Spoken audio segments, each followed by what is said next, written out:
Hey there, Internet. So, welcome back from my grandfather's desk if it is your first time. Uh, Hopefully, you decide to subscribe, and if you like my content, do check out my other things.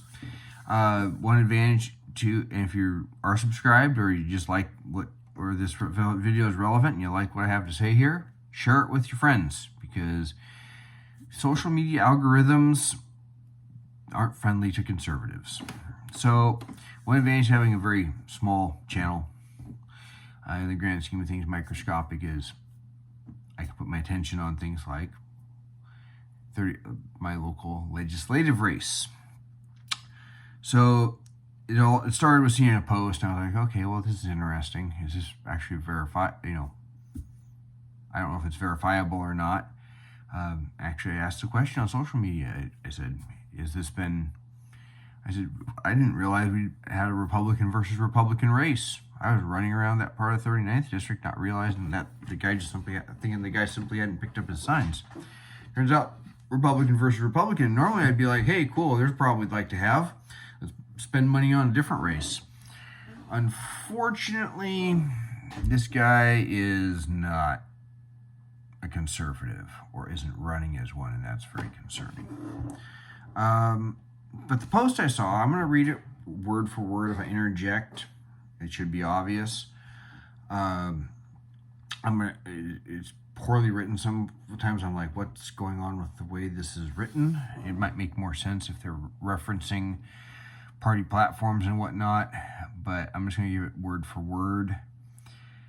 So, but it says here, the Snohomish County Republican Party has requested that county councilman Sam Lowe withdraw his candidacy for state representative, 39th District Legislative Position 1. Against incumbent Robert J. Sutherland, Councilman Lowe has on more than one occasion backed or endorsed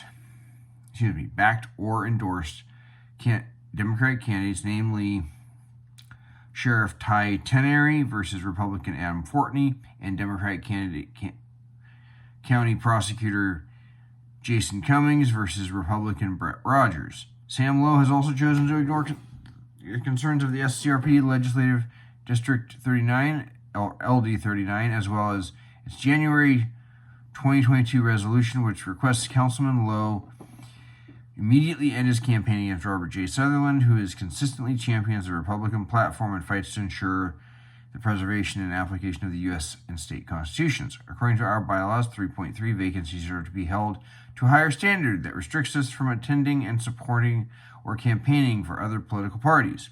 We hereby believe this in the spirit of unity that elected Republican officials should be held to the same standard and not endorse opposition parties. We as PCOs, according to our bylaws, 3.3 vacancies restricts us from attending, supporting, or campaigning for other political parties. We hereby believe in the spirit of unity that elected Republican officials should be held to the same standard and not endorse opposition parties.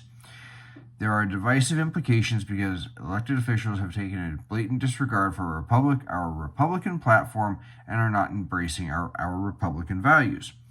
The Republican Party is being negatively impacted. PCO are resigning, traditional constituents are not voting, and we are losing party unity. The Snohomish County Party has requested that Councilman Sam Lowe, Councilman Nate Naring, and Mayor John Naring withdraw their endorsement of Democratic candidate for Snohomish County Prosecutor Jason Cummings and endorse Republican candidate Brett Rogers, submitted by the concerned PCOs of Snohomish County. Now, that was written poorly with a whole sentence looking like it repeats, which I read it word for word. I did not do a Joe Biden and say read the line or repeat the line. I just read it word for word. It was poorly written. And I ended up contacting, and then as some of you know, I got this survey asking about the 39th district. First it said, would you choose a Republican candidate or the preferred Republican candidate? And then it asked me how I felt between Sutherland and Sam Lowe. And I leaned towards Sutherland because honestly, I don't know what Sam Lowe's beef is specifically. I haven't seen anything from him saying this is why I'm a better choice. And I haven't been able to attend due to my day job Central Committee meetings, so that might play a role there this time around. And then they started asking me questions of, are you aware of this? Are you aware of this? One of the questions was about Robert Sutherland missing 6 days of the legislative session when they were voting to attend another event. Then there was another question about asking if I was aware that he supported the people that tried to overthrow the government on January 6th. I think it was actually worded overthrow the election. And that, I said, I'm just going to skip that question because I have a highly nuanced view from who's to blame to what those words really mean. And I was not going to get into somebody with a survey taker. She's just doing her job, and I have no clue what they're really getting at. Because they could be objecting to people in the halls of Congress getting up saying, I object to these votes being accepted, and Senator over there objects, and we want to debate this one. That's within the rules. Okay, don't think anyone should be punished for whether you agree with him or not. That honestly is not going to affect my vote. Or are they talking about wanting to cheer on people fighting with cops? That might affect my vote. But unless I see a statement from that person saying that they were cheering for the people that were fighting with cops, I'm not going to buy into that. And then there was a couple more questions, which included, are you aware that Sam Lowe is endorsed by all these people? And it was included Rob McKenna and Sam Reed. And I'm like, okay, that just tells me what other Republican I can support. And by the end, it asked me if I'd changed my view now that I had more information. And I said, nope. And on the rest of my drive home, I suddenly realized that it was a campaign spot disguised as a survey. Gal on the other end of the line probably thought she was doing a survey, which irritates and does not sit well with me since I'm 90% certain the Sam Lowe campaign was probably behind it based on the questions. So I ended up thinking about maybe I should do a more in-depth video on this. So I contacted Doug Ralstone, the chair of the Snohomish County Republican Party, and I asked him if he could verify via the screenshots that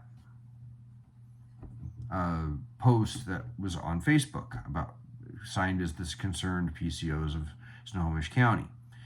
And honestly, that post doesn't affect me very much either, because if you can't put your actual name on it, or you can't identify the actual organization, it's not going to go very far with me. Now, there's a reason I'll be getting to, because Doug Ralstone, his reply, reading it word for word, is, Pat, we did not sanction these Facebook posts. The Snohomish County GOP has endorsed Robert Sutherland. Best regards, Doug Ralstone. And I follow-up questioned just to find out if they had actually asked him to change his endorsement or to withdraw his candidacy. I never received a reply back. That doesn't mean they didn't. That doesn't mean they do. It just means I never received a reply back. Maybe he's just too busy. Maybe he didn't think I had legit questions. It doesn't matter to me. He could have any number of very good reasons. And then today I spoke with Bill Brook, the chair of the Skagit County Republican Party. And the Skagit County Party has endorsed, he filled me in on some of this, the Skagit County Party has also endorsed Robert Sutherland. I also was able to verify if the claim of a endorsement on a candidate's website is proof of it, that Peter Cummings does show that Sam Lowe is endorsing him. So that much is verified. I did not find a website anymore that exists regarding that sheriff's race. In my conversations with Bill Brook, he actually did endorse the Democrat in that race, and I'll just leave it at that. Searching the internet, Sam Lowe is Now, Sam Low is saying he is endorsed by people I generally, at least am acquainted with, at least kind of respect, as much as any politician. I'm actually Facebook friends with a couple of these people, and for what that's worth. And they may have their reasons for Sam Low over Robert Sutherland. Maybe they're longtime friends. Maybe they don't like Robert Sutherland's personality either. Maybe they have some concerns over an incident that he got into it with the parliamentarian down there in Olympia. Whatever it is, I'm not going to get down on somebody just because they've chosen to endorse another person.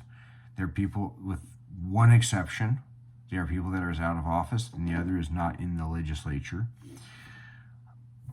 But as far as Sam Low is concerned, he openly says he's running as a moderate. He has endorsed a Democrat for prosecutor. Now, that tells me a lot about him. That essentially says that he is going to say, I'm going to just give away the farm at a half the rate of Democrats instead of standing up to them. I can't remember the organization that Bill Burke referenced, but he pointed out to me that 92% rating on Robert Sutherland for, he wanted to cross his name up with somebody else. My apologies to Mr. Sutherland.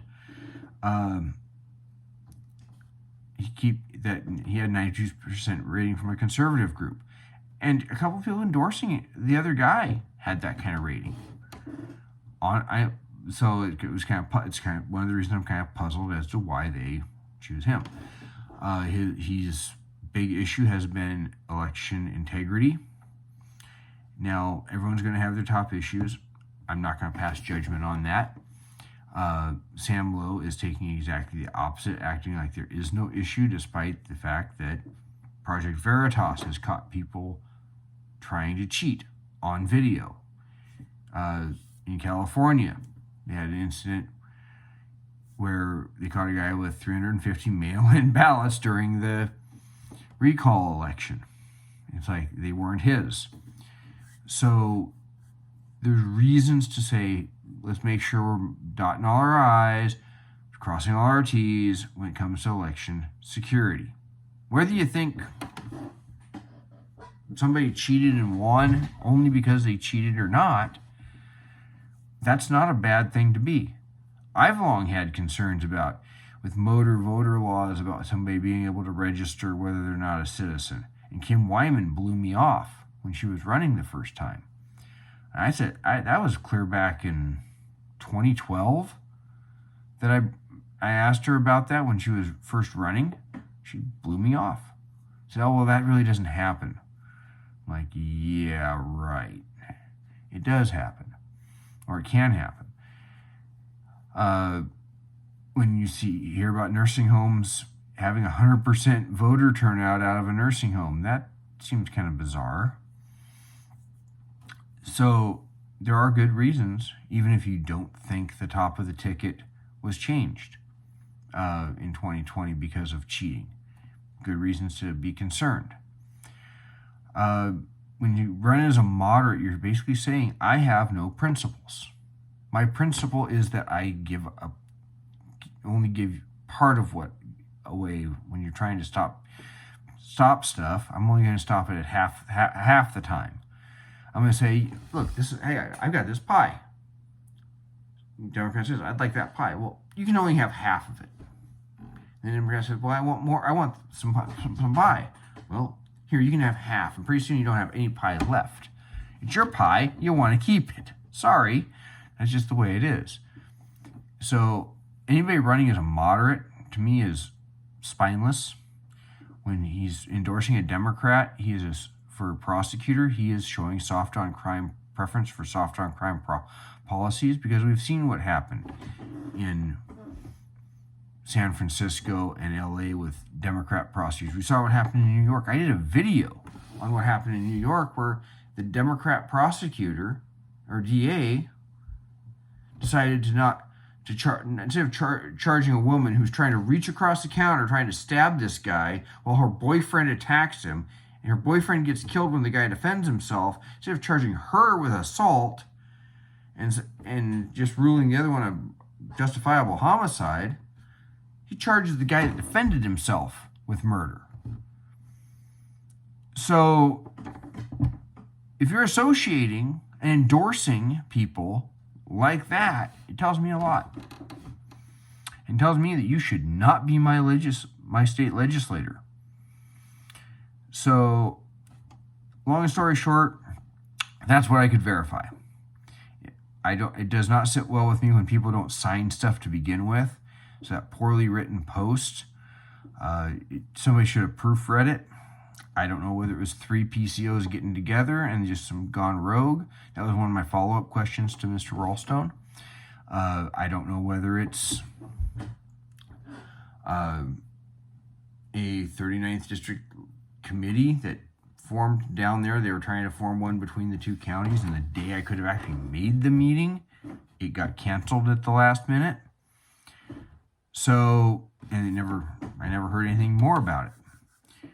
But if you're up here in Northwest Washington, in Skagit County, if you know people in Skagit County or Snohomish County, go ahead and forward it to your friends. If they've seen that same post going around the internet on social media, they might find this video of use. And until then, you all take care.